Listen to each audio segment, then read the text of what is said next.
uguuro ama aan ka mid noqdo dadkan loo yaqaano dadka duurjoogta ah ama maxaa la yiraahdaa Soomaalidu waxay tiraahdaa cawaanta. marka deeqay yaraqi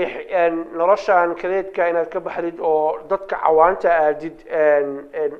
maxaad ula jeedaa waxaan uga jeedaa walaalow waxa weeye horta waan ku sheego ku iride nolosha hadda halkan waa nolol bilaa xasilooniya marka waxaan ka doorbiday nolol kale oo ka yara degan oo maaragtay bilaa buuq ah oo intan hadda calaamadahan anigu hadda aan soo sheegay oo dhan ay ka madax banaan yihiin marka waxaan go'aansaday inaan ka mid noqdo dadka loo yaqaano dadka cawaanta ah ama baadiyaha ku dhaqan oo bilaa macnaha waxyaalahan hadda aan sheego dhanba dee aan arki karin marka sheekadii anigu waan sii watay go'aankaygii waan ku sii adkaystay waxa dhacday markay walaalo Cabdixafiidow inaan qiimeeyo horta xagan ka heli karaa marka xagee macnaha waxaan ka suurtagali karaa waxaan hadda maskaxda iiga jirta oo iiga guuxaysa xagee ka suurtagali karaa adigu sheekadii sii waday waxaan marka hadda ka hor aan dhowr jeer tagay dalka Indonesia ayaa waxaan tagay dhowr jeer marka dalkii markaan dhowr jeer tagay ayaan ka helay waxaan ka helay macnaha dadkooda miyigo kale waa dad free ah oo maaragtay dhulkuna waa dhul qurux badan marka meeshaas horta waxaan isla aleelahay noloshan aad sheegaysid oo degan oo bilaa buuq ah oo maaragtay qofku duurkiisa isaga jiro oo laba maaragtay caleen midna hoos lagu xiranayo midna kor lagu xiranayo oo aan maaragtay lahayn koronto iyo balaaye iyo cunno maaragtay wax lagu soo daray iyo waxaas aysan ka jirin oo dee natuur ah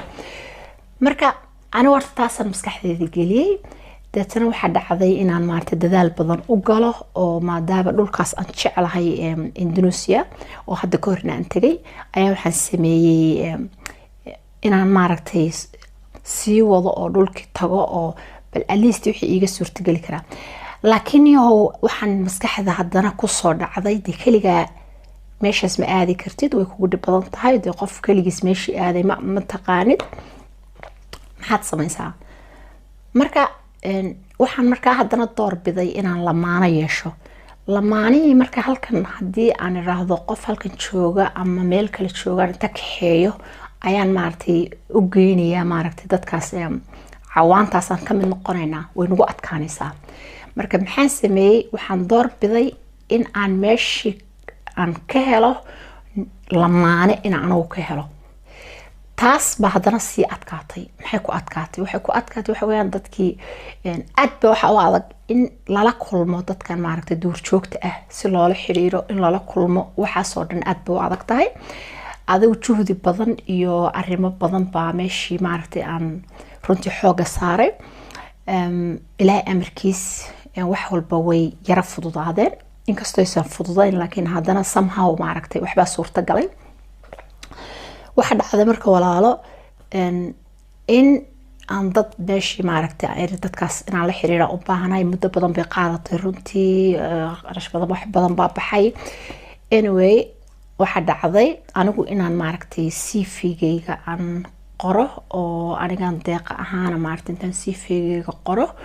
aan gudbiyo si maaragtay at least la igu soo jawaabo adigu muddo ka bacday waxa dhacday inaan sawiro badan oo maaragtay aan helay adigu 20 iyo dhowr ilaa 30 qiyaastii dadkii duurka ku noolaa kamid ah marka waxa dhacday marka ilaahay amarkiisa sawirada anoo fiirsanaya isla dee haddaabad maaragtay noloshii dhinacaas aad ku abuuri lahayd waad gaartay xilligeedii ayaa waxa dhacday Cabdixafiidow wallahi waxba kaama qaranaye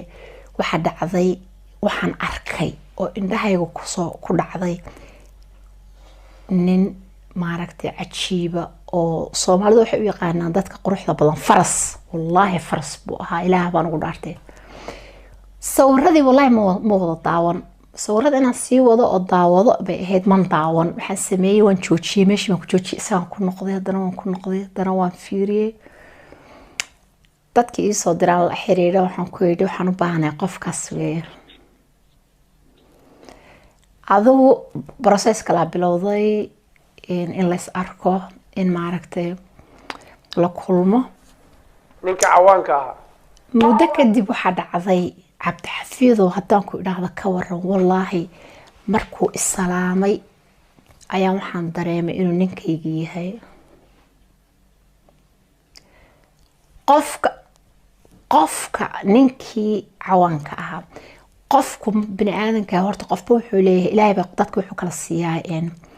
power uu qofba waxba uu aad ugu fiican yahay marka anigu waxaan aad ugu fiicanahay dadka waan dareemaa dadka waan fiiriyaa halka taagan maan fiirinayaa wax alaale wuxuu damacsan yahay wax alaale siday wuxuu jiraan markiiba jawiga ama qofkaas wuxuu indhihiisa haddaan qofka fiiriyo indhihiisa iga badan macnaa inta badan dadka waxaan ahay dadka hela qofku